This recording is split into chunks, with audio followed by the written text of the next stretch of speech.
Ita Oleg indirimbo yakonyekana na Papa Changwe ariko tuze ku makuru ya Oleg y'indirimbo azokora ku munsi w'ejo ariko kandi na Delicia Dibu numwe muri mvikazi bakoze kuva kera n'indirimbo nyinshi mwakunze n'indirimbo na Pambana indirimbo kandi ubugirigiri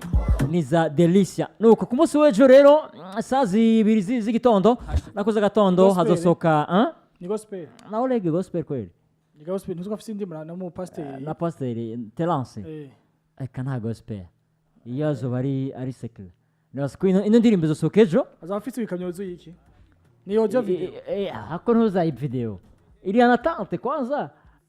ni salami isara kurugo Rwanda donc gwa reka turabe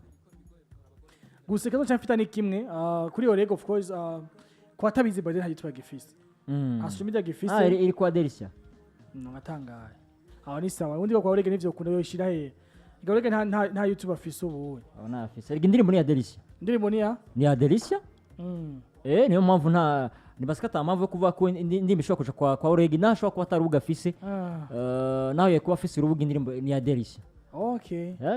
Indirimbo iranatante zosoke jisazi bizi z'agatondo ku munsi wa gatanu niko bavyanditse mu gitona ko indirimbo ari ya Delicia noko utumwa nubwo indirimbo cyari anatante bona Biggie katurabe hano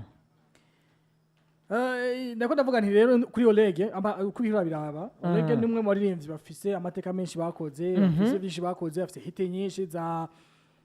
za pasta zigitandukanye za boss za nyinshi yakoze kirimbo izo yitwa gute ni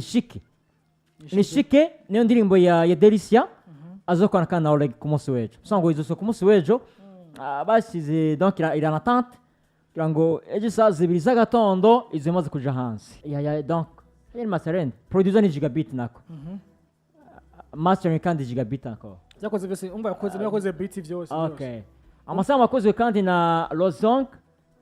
niwe yakoze amasanamu ariko indirimbo musange yakozwe na Gigabit ibirimbo bya Oleg yakunda gukorwa na Gigabit ako si Oleg ni ya Delicia Giga gemisara masarenga keshi indirimbo za Oleg zikorwa na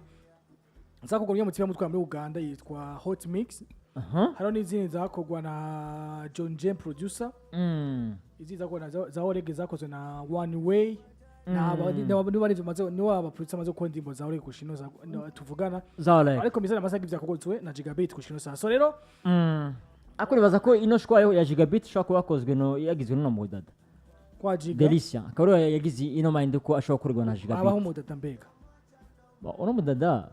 bwa mbere indirimbo nyinshi jenzi ko azi ko atari mu Burundi ariko just now ari nga mu Burundi abangaca ntiyarimutse ari nga mu Burundi kuzane kuhabona ahabwa yashobora kuba yaje kubwino ndirimbo mavakansi voilà kuko nagihaye rwa muri ngamba baza ko mvugize ndimo mwe muziwe numvirize kuko numwe ntabwa mvugize indimbo zo cyane banye nuko fonyene yishikane kanya uraza kuyumva ari yishikana foko yishikana nyene nga yishikana nyene agenda rondera rubambo agenda rondera rubambo ari he promotion amakuru akano ko ari promotion gabira none biremewe na promotion arihwa shaka kuri bakuvuza neza tukumenya neza cyane tumvirize mtoto mzuri apumeniweza agasoni coming soon yayo cyane iyi ndirimbo nyizo sokeje ashimi intuzo yatse kwifodege kabisa video nk'iyi uregazo yisambura kabisa mtoto mzuri apumeniweza yani chances siwezi ariko bitodege kubi meni zizo ziwiye